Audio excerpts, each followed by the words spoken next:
Welcome to Running Polls. I'm Marinegis. And I'm T Statman. If Coach ever heard what we were actually thinking, or drinking, we would definitely be running. Leave the bats in Stillwater. Carrie Everly just threw her first career no-hitter. This is a hustle play right here by Statman. And she gets in just under the tag.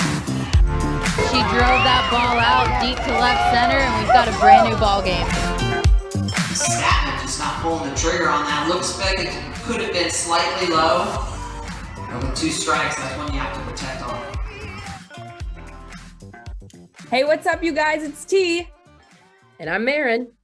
This is Running Polls, and this is our first episode, part of 6-Pack Coverage. Woo! Someone apparently liked us enough to sign us to their network. Including, I'm going to drop his name. We were given permission to drop his name. So I'm going to drop the Albert Haynesworth name because as someone from Tennessee, Albert Haynesworth is a legend in the state. He played at Tennessee.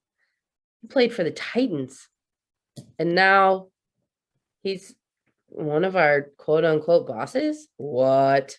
I still had to Google him to know who he was. I'm sorry, I'm not a Tennessee person. It's okay. I'll forgive you. But I also don't know who anybody is. So that's also a thing.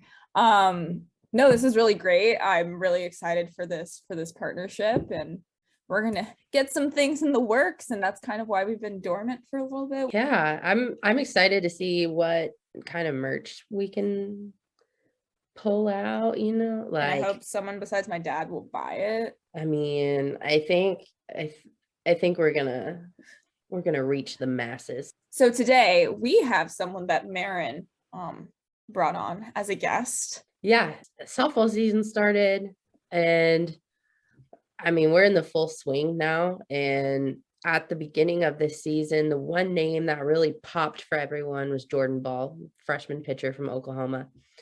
And since this interview was recorded, her teammate Jocelyn Allo decided to break the home run record. Right. That's incredible. So this is not like us ignoring that, but we were given this cool opportunity to talk to Jordy Bahl's coach from high school and travel ball, and he saw her in middle school. Luke Olson, he is the assistant coach at Papillion La Vista High School, which is right down the street from me. And he gave us a lot of insight as to what makes her so special. I think it's really cool because I want to know when these freshmen come in and they're just complete studs. I remember going into college being my 5'3", never touched a weight, and then you have all these other people come in that are like 6 feet tall, and what kind of milk are they drinking? They're just so strong, and it's really it's really cool to see how just what makes the difference between a good player and a great player, like potential freshman of the year, potential player of the year. I think that's really cool. Yeah, so we'll let y'all listen, and we'll come back and chit chat afterwards. First off, how's it going? How's life? We haven't officially met. I feel like we've met several times, but it's just been over Twitter. So yeah, true. Very true. Yeah, no, going good. So I teach, so battling through February. So we made that. Coaching wise, do some winter stuff with softball and those types of things, and got 3 kids, so they always keep me busy. Yeah, my co-host T is a teacher as well. Okay, nice. Yeah, and I recently applied to be a substitute teacher for Omaha and Nice Bellevue, but it's like a long process, and all of these fees, and then I have to take courses. I have to take like some type of course, and I'm like, I don't know if I have time for all of this. What do you teach? I teach history. Okay. Yeah. Like U.S. history, world history. What? I teach right now. I teach U.S. history, so 8th grade U.S. history. Okay.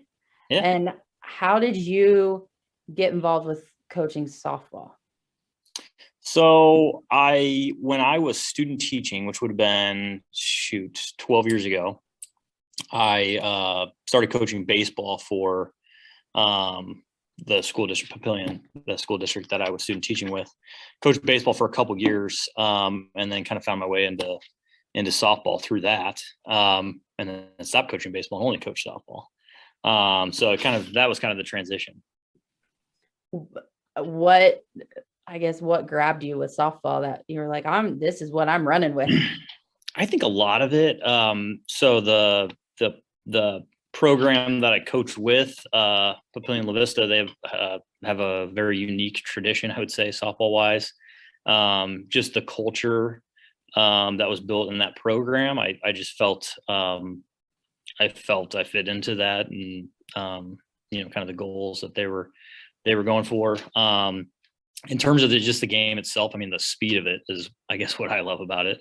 It's a fast game. There's a lot of, not that there's not the same strategy in baseball, but I think there's different things you can do softball wise and strategy wise that just being such a quick game and smaller field that is unique to the game of softball.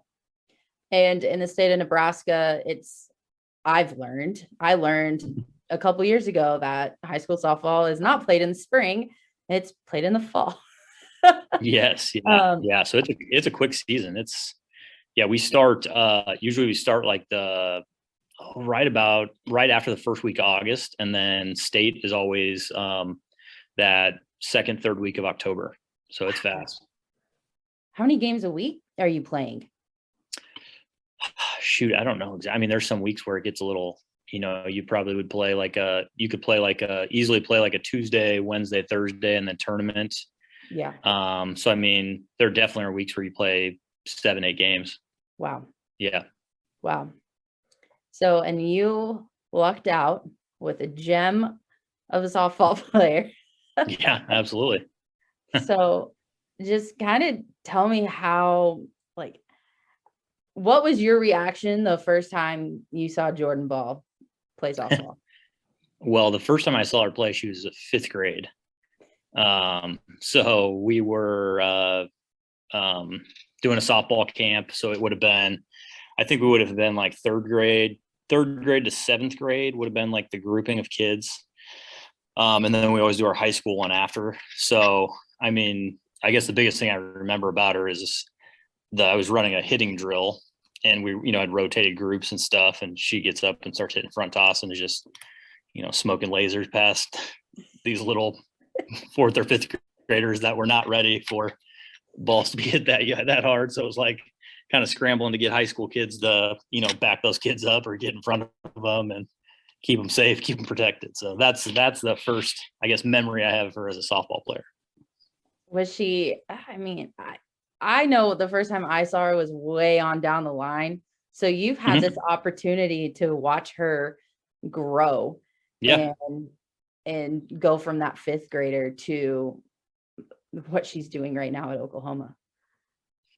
Yeah. And she was always physically, an impressive athlete. You could tell that she worked really hard every year I've ever seen. I mean, she just gets so much better every year. So that's kind of crazy to think about what she'll be as a senior in college. Yeah, I mean, she's a phenomenal athlete is the big thing. I mean, the first time I saw her pitch, I think she was in 7th grade, at least in a live game. She was in 7th grade. She was playing an 18 under team that we had. I think we had 3 or 4 Monarchs that were on the team, the high school that I coach at. And they were kids that went to, D1 programs, and it was a very good team. And I think she like one hit them or something like that. They ended up losing because of some errors. But I mean, she was very good from a young age and has only gotten better as she's gotten stronger and mechanically gotten better, and just, movement speed, all those sorts of things. So you did have the opportunity to coach her a little in travel ball, and then you were also helping coach her in high school. But yeah, was there ever a year where like something just like clicked and she became this like athlete that was above and beyond everybody else, or was it a steady development? I think she was kind of always that. I mean, as a freshman in high school, she was an all-state player pitcher.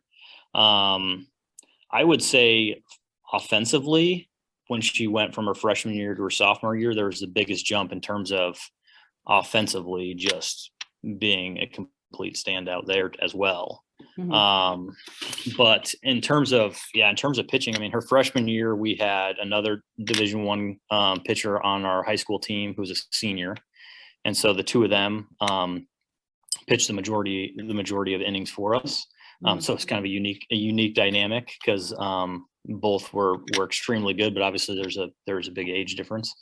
But yeah, I mean, she was always very impressive on a softball field in the circle, and defensively, I think there's been some little moments that people maybe have seen some of that, but I mean, defensively, she's so good as well when she feels her position, and so I think there will for sure be some moments that stand out this year defensively for her in the circle. Did she play another position for you ever, or was it mainly circle? Yeah. So high school wise, she played a little third for us, played second. I mean, she was a kid who never left the field, so, I mean, she could have easily played first base, but I think the idea was not having people run close to her near her feet. She could have been a great outfielder. Yeah, she's just, I mean, she's a great athlete. Yeah. So I met her when she decommitted from Nebraska. Okay. So when something like that happens, now I'm an outsider. I just moved to Nebraska. I've slowly been learning about this fandom of the Cornhuskers from everyone. Sure. But to me, it felt like, I mean, that probably made like the whole state excited, right? When she, or at least softball wise, like when she committed to Nebraska. But what was that like? Does that put a target on someone's back as soon as they commit to a D1 program? It's hard to say. I mean, I think I've seen that with kids where, they commit somewhere and then they kind of feel the pressure to continue being that player person. I never really saw that with her. I mean, I think her focus was always on she wants to win and be the best and win championships. And I think that has always been her, like the goal she has. I mean, I think some kids get into some struggles when the focus is on like, social media likes and, they kind of crave that attention, and she's not that type of person. She's, very internally motivated. And so I didn't see anything like that. I really didn't. I mean, even in the state, I mean, there's a love for Nebraska softball and Nebraska sports. I really didn't see or feel or anything like that, people had an issue with that. I think a lot of it was just kind of the changing rules, and she committed so young when she's in 8th grade, and she wanted just an opportunity kind of to see what was out there and see if there, was anything else that fit what she was looking for. Yeah. I know when the news hit that she decommitted, we were in Colorado, and I just remember watching every single game that she played in that tournament, because it was the who's who of college softball standing around the field whenever she was playing. And I mean, the team she was on was good. There were several other players that deserved to be watched, but in that tournament specifically, I mean, as long as she was playing, people were watching. If she wasn't teaching, they left. Right. So, and I mean, they held a workout, and I took a picture of her on the field with just coaches lined up around the backstop. Yeah. And at the time, I'd met her for a whole like 10 minutes, but yet I got nervous for her. I was like, oh my gosh. Like, Oh yeah. When that happened, I mean, that summer there was a lot of attention, and there was a lot of coaches at games, whether it was local. I mean, you don't see coaches that often come to high school games. And I mean, even that there was coaches that would come in and, watch a Thursday night high school game, just to show support and be there and see her play. I think at that point, everyone knew what she was. They didn't really see anything else. Right. But it was just, showing how, kind of committed they were and how much they liked her as a player. But also that helps that you're playing in the fall and that these coaches are Yeah. able to come out and watch rather than Absolutely. playing in the spring when they're playing. Yep, for sure. Yep, that's a big part of it as well. Definitely. So what have you, I love when my phone rings when I'm recording. So she committed to Oklahoma Mhm. and then she has her senior year and you guys go on to win again. So that was that the fourth consecutive? Did she win all 4 years? Nope. She won as a freshman, got second as a sophomore, and then Mhm. won her junior and senior year. So when You she did committed, we finals would have 4 years. actually, yep. When Yeah. she committed, we would have been in the middle. We were in the middle of that would have been the middle of her junior season Mhm. since it was in the fall. Mhm. Yep. So she went on to win that year, and then obviously the next year as well, and went undefeated both those years too. How does she compare to other players in the area? I mean, I feel like every time I looked up, she had like 20 strikeouts a game. So Yeah, I don't know if there's a comparison. I mean, I can't think of a comparison. There's a lot of great Nebraska players. I've seen a lot of great players play. In terms of, and this would have been before my time, Nebraska had a pitcher named Peaches James, Mhm. who in Nebraska record books put up similar kind of video game numbers like Jordan. And so I've always heard that comparison. Some of that is she was also played at Pillion La Vista, so she went to the same high school as Jordan played at. But in terms of, I don't think there's a comparison. She's like once in a lifetime kind of athlete for a coach, as a coach, definitely a high school coach, definitely. Yeah. So now, I mean, now she keeps doing it, but now she's at the Division I level now. And I think, everyone had an eye on her, right? She's on all of the top 100 lists. Everyone knows that Jordy Bahl is a player to watch as a freshman. Mhm. But I don't think anyone expected her to go out and beat UCLA with double-digit strikeouts. Yeah. In the first week. Yeah. I mean, it's kind of, I mean, it's weird to say this. There wasn't anything that surprised me about it. I mean, I know it was great, and it was, it's just, I've never seen anything else from her, so it's hard to imagine the opposite. I mean, she's a competitor. She moves the ball. She's got so much power, and it just doesn't seem like anything rattles her. Like I know I didn't watch the game because I didn't pay the $30, but I was listening to it on their. I think the Sooners had some radio broadcast going or whatever, and so the person who was doing it kept talking about, they were saying stuff about her foot coming up and all that, and then is it going to rattle her? And I can remember multiple times in club ball, high school, where there'd be a couple of those where somebody would they'd be complaining about whatever because they couldn't make contact and those types of things. And I mean, a lot of it is she can make that adjustment. It's not going to rattle her. She's just going to get back in there and keep competing and go win. I mean, that's just the player she is. Do you think she's going to get a chance to hit at this level? Like, or not? I mean, I don't know. I do. Some of it, it's hard from my perspective because of, what I've seen her against in the competition. Obviously, Oklahoma has an unbelievable lineup as well. But I mean, she did about just as crazy of stuff at the plate as a high school and club athlete as she did in the circle as well. I mean, I'd have to look back, but I want to say, she had 22 home runs, something like that, her junior year. The summer before that, she hit 26, 27 in club ball. I mean, she just did the same thing her senior year. I mean, she just she's just a really good athlete, great hands. Yeah, I definitely think that will come up if that ends up being a thing the team needs, and Yeah. something they give her the opportunity to do. But Yeah. if she doesn't, she'll take her role and be the best at that role too. So Yeah, I did. I have gotten to know her pretty well since moving to Nebraska too. Mhm. And one of the thing she's just so strong, Yeah. and it's hard. Like, I look back on when I was in high school, and I'm like, the girls that I played high school ball with, like, they didn't do CrossFit.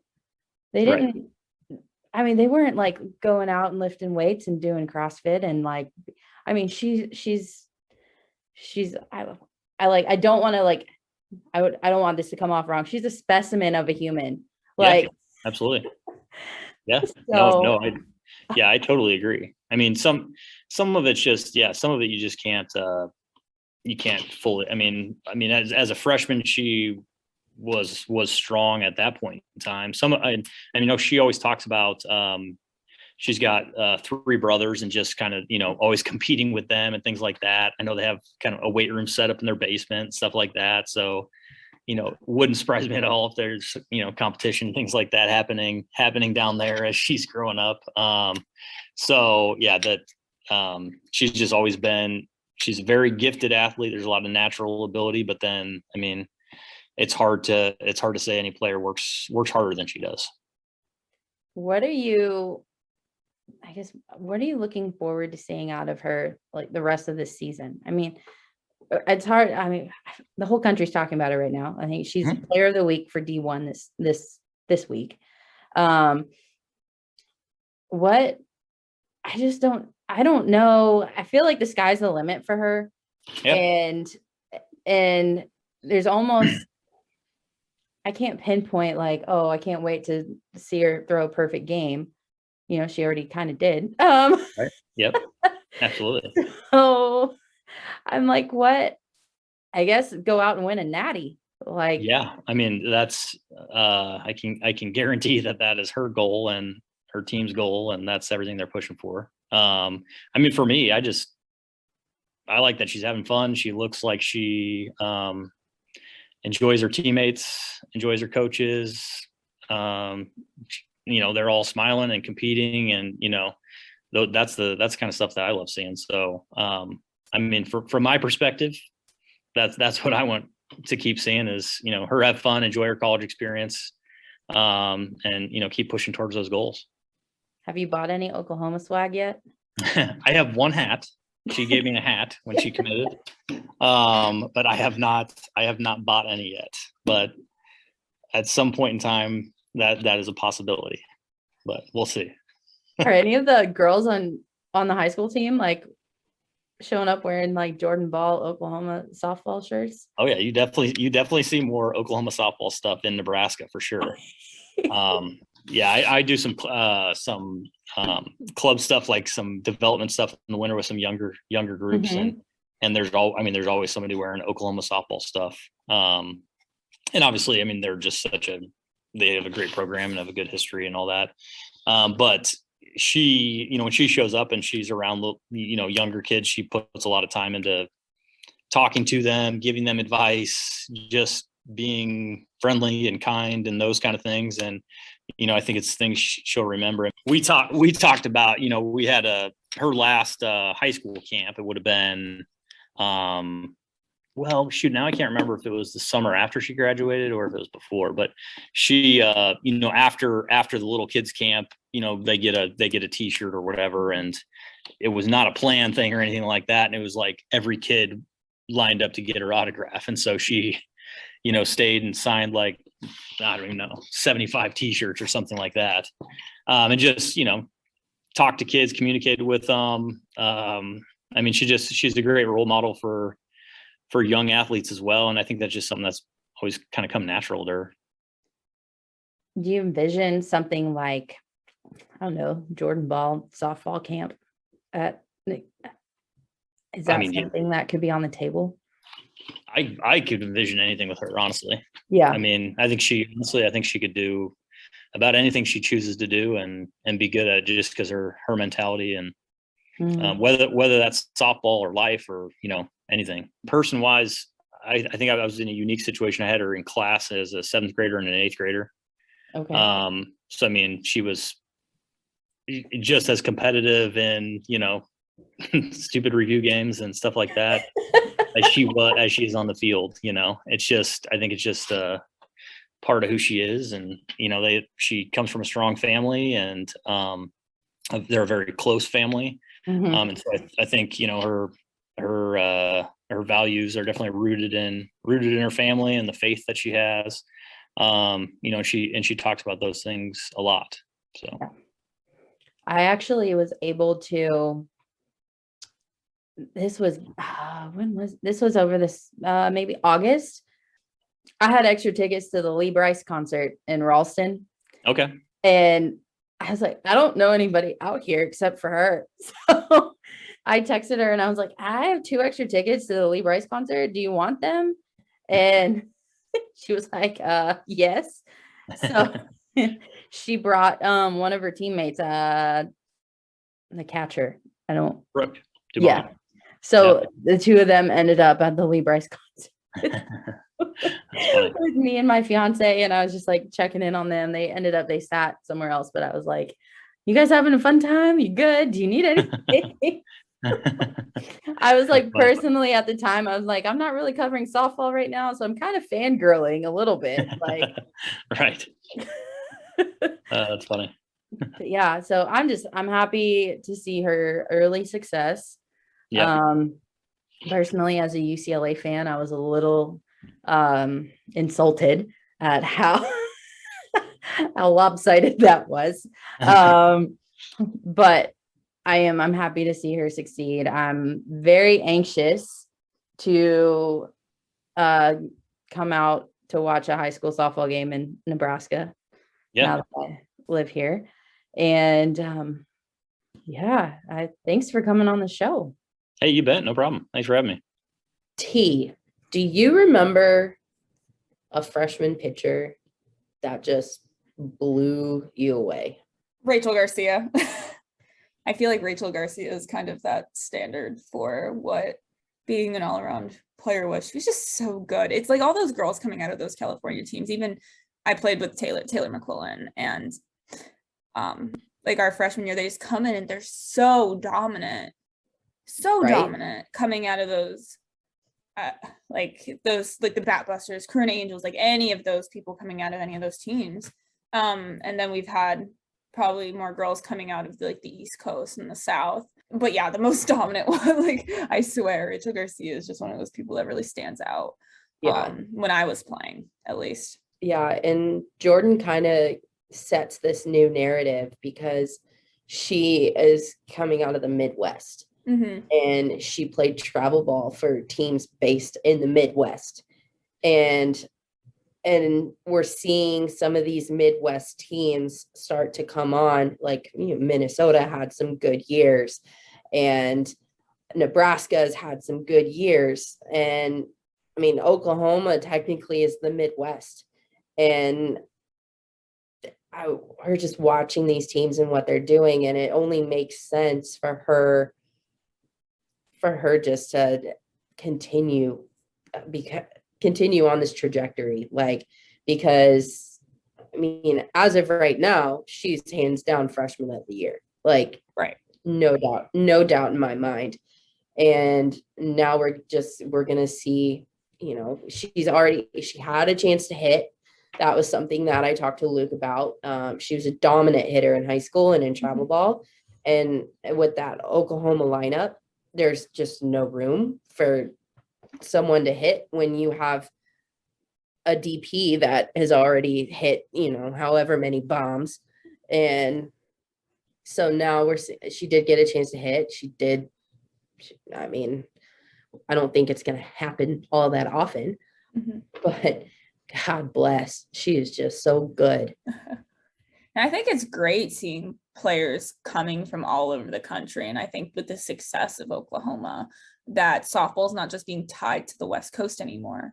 It's really, it's gone national, and it's great for the sport and for girls to really believe that oh, just because I'm from the Midwest doesn't mean you're stuck to like a regional school or you're stuck to like a Mhm.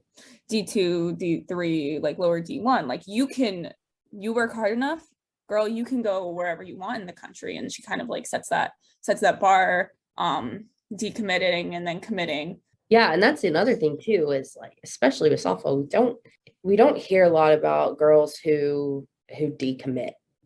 And I mean, honestly, like there's like a sense of loyalty in There the really sport. is. When Yeah. you verbal somewhere, you're loyal to that school through and through. You're like, I am going here, and Right. it becomes part of your identity. But for her, she committed in 8th grade to Nebraska, and then the new rules came into play. And she was like, oh, I don't think that's the right fit for me. Mm-hmm. And as soon as she decommitted, oh my gosh. I remember being in Colorado when that happened. I interviewed her, and it was chaos. It was pure chaos. Right. I feel like in the men's side, it happens so frequently. It's not as big of a deal, but I feel like for the women's side, it's very like stressful. Like, oh, if you decommit, you're like, ah. Like because Right? you feel so loyal to either the coaches or to the school, or like you want to hold true to your decision.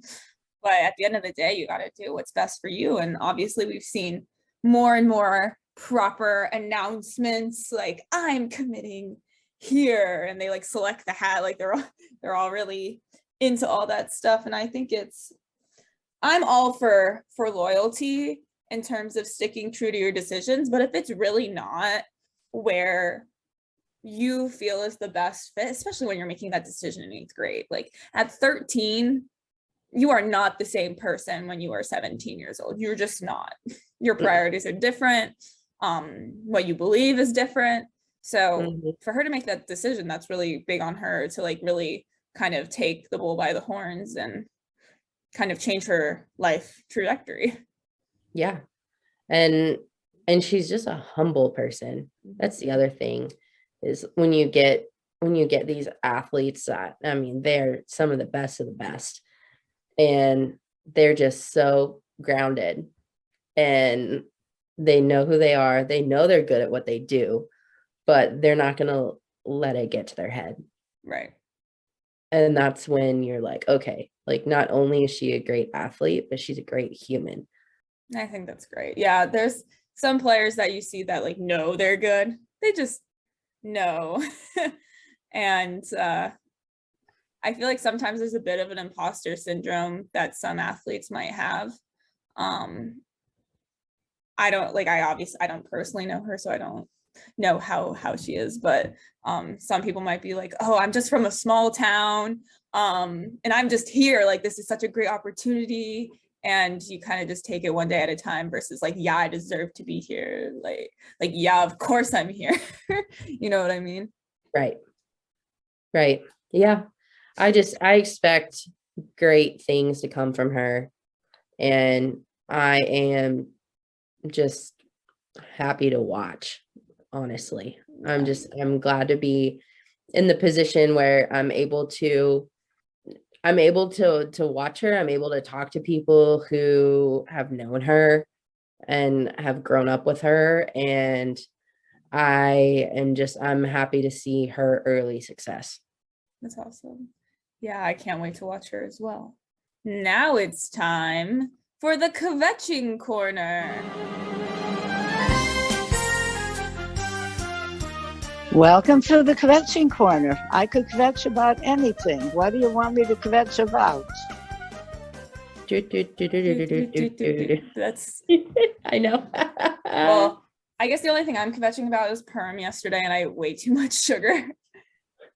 Like way too much sugar. I don't really have anything to kvetch about. It's spring break right now, so I'm having a good old time eating candy. What am I kvetching about? I have something.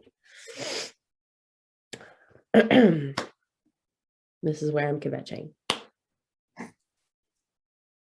I'm kvetching about, I'm not going to name the store, but it is where all the groomsmen are getting their ties for the wedding. and it's nationwide. So each store has the tie coded differently. Oh, that's weird. So every groomsman, Trevor, his dad, his stepdad, every store they've been to, the tie has been coded differently. So we send a picture. This is the tie. This is the label on the back of it. And it's never the same. Never, ever, ever the same. That's the only issue I've had with this store. Other than that, I'm calm. I'm cool. I'm like, let's go. We've got 2 weeks. Like, It's okay. go. On the day of the wedding, you won't be paying attention to the color of their ties. Maybe in pictures, but if it's the same color, hopefully it's just around the same color. Like, at least the other tie they've been giving out is just a solid blue, which is fine, but that's not the one we picked. So The color blue. So that'll just be my luck, though, to like get to the wedding day and everyone's gonna be wearing a different color, different shade of blue.